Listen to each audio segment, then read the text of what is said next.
പഹയ ഈ ഹൈക്കോടതി പറഞ്ഞതെങ്കിലും ഒന്ന് ചെയ്യണേ. സത്യത്തിൽ ഈ മരിച്ചു കഴിഞ്ഞ് മനുഷ്യനെ തട്ടിച്ചാൽ കിട്ടുന്ന ശിക്ഷ ഒക്കെ ഉണ്ട്, അതൊക്കെ കിട്ടും. എങ്കിൽ പോലും ഈ പറഞ്ഞതെങ്കിലും ചെയ്തില്ലെങ്കിൽ ഈ ഭൂമിയിൽ വെച്ച് തന്നെ ചില പച്ചത്തങ്ങ് ഇടിവെട്ടി കത്തുന്നത് പോലെ ചിലപ്പോൾ കത്തിയെന്ന് വന്നേക്കും. അത്ര പാവപ്പെട്ടവരുടെ കണ്ണീരുണ്ട് നിൻ്റെയൊക്കെ തലയുടെ മുകളിൽ. അത് മറക്കാതിരിക്കണം. ഞാൻ പറഞ്ഞത് അൽ-മുക്താദിർ കേസ് ഹൈക്കോടതിയിൽ കൊടുത്തപ്പോൾ ആ കേസുകൾ പരിഗണിക്കവേ ആ കേസുകളുടെ നമ്പർ 1338/2025 അതിൽ ഒരു വളരെ കൃത്യമായ സമർപ്പണം നടത്തി.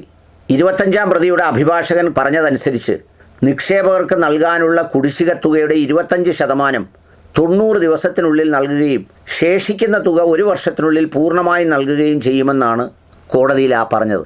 എന്നുവെച്ചാൽ ഇപ്പോൾ കൊടുക്കാനുള്ള കേസുകളിൽ ഈ പ്രതികളായിട്ടുള്ള ആളുകൾക്ക് അവരുടെ തുകയുടെ 25% 90 ദിവസത്തിനകം, അതായത് 3 മാസത്തിനകം നൽകുമെന്നും ബാക്കിയുള്ള തുക 1 വർഷത്തിനകം നൽകുമെന്നുമാണ് ഹൈക്കോടതിയിൽ പറഞ്ഞത്. ഹൈക്കോടതി എന്തായാലും അത് രേഖപ്പെടുത്തിയിട്ട് ഒക്ടോബർ 15 അത് മാറ്റിവെച്ചു.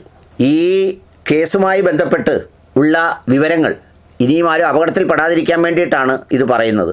പ്രതിഭാഗം നടത്തിയ ഈ ഓഫർ കോടതി രേഖപ്പെടുത്തിയതുകൊണ്ട് ഈ കേസിൻ്റെ മെറിറ്റിനെക്കുറിച്ചോ ക്രിമിനൽ അന്വേഷണങ്ങളെക്കുറിച്ചോ പ്രോസിക്യൂഷനെ സംബന്ധിച്ചോ യാതൊരു വിധമായ പരാമർശവും കോടതി നടത്തിയില്ല. എന്ന് മാത്രമല്ല, ക്രിമിനൽ പ്രകാരമുള്ള കേസുകൾ നടന്നുകൊണ്ടിരിക്കുകയാണ്. ക്രിമിനൽ കേസുകൾ തുടരും.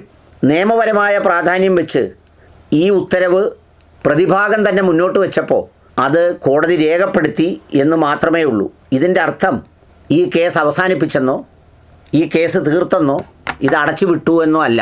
സാമ്പത്തികമായ കാര്യങ്ങളുമായി ബന്ധപ്പെട്ട് കോടതിയിൽ പോയപ്പോൾ, അതായത് 90 ദിവസത്തിനകം ഇതിൻ്റെ ഇത്ര ശതമാനവും ബാക്കി മുഴുവൻ തുകയും 1 വർഷത്തിനകവും നൽകാമെന്ന് പറഞ്ഞപ്പോൾ ആ പ്രതിഭാഗത്തിൻ്റെ സമർപ്പണം അഥവാ അവർ പറഞ്ഞ വാക്കുകൾ കോടതി റെക്കോർഡ് ചെയ്ത് ഒക്ടോബർ 15 മാറ്റിവെച്ചേക്കുന്നത്. ഇതെന്തുകൊണ്ടാണ് അതിൻ്റെ ഈ ഭാഗം പറഞ്ഞതെന്ന് ചോദിച്ചാൽ, ഇനി ആ കള്ളൻ നടന്ന് കേസെല്ലാം തീർന്നു, ഹൈക്കോടതി സമ്മതിച്ചു, ഇനിയും എല്ലാവരും കിട്ടുന്ന കാശും കൊണ്ട് എൻ്റെ അടുത്ത് വാ, നേരത്തെ പറഞ്ഞതുപോലെ അതിൻ്റെ 10, 15, 20% കൊണ്ട് താ എന്നൊക്കെ പറഞ്ഞാൽ ആരെയും അറിയിക്കാതെ, അയലത്ത് പട്ടിണി കിടക്കുന്ന ആളുകളെപ്പോലും അറിയിക്കാതെ കയ്യിലിരുന്ന തുക കൊണ്ട് കൊടുത്തവരുണ്ട്. കുറേ പാവങ്ങളായ മനുഷ്യർ ലാഭമാണല്ലോ ജീവിക്കാൻ, മരുന്ന് വാങ്ങിക്കാൻ, ഡയാലിസിസ് ചെയ്യാൻ ഒക്കെ വേണ്ടി കൊണ്ടു കൊടുത്ത കാശൊക്കെ ഉണ്ട്. അപ്പോൾ അതുപോലെയുള്ളവരെ വീണ്ടും കബളിപ്പിക്കാൻ ഈ കേസും കൊണ്ട് ഇറങ്ങരുത്. അതുകൊണ്ടാണ് ഈ കാര്യം പ്രത്യേകം എടുത്തു പറയുന്നത്. തരാനുള്ളതിൻ്റെ ആ നിശ്ചിതമായ തുക 90 ദിവസത്തിനകം നൽകാം, ബാക്കിയും തന്നേക്കാം എന്ന് പറഞ്ഞപ്പോൾ എല്ലാവരുടെയും ഇടപാട് തീരാൻ പോവാണല്ലോ. അത് റെക്കോർഡ് ചെയ്ത് വിട്ടു.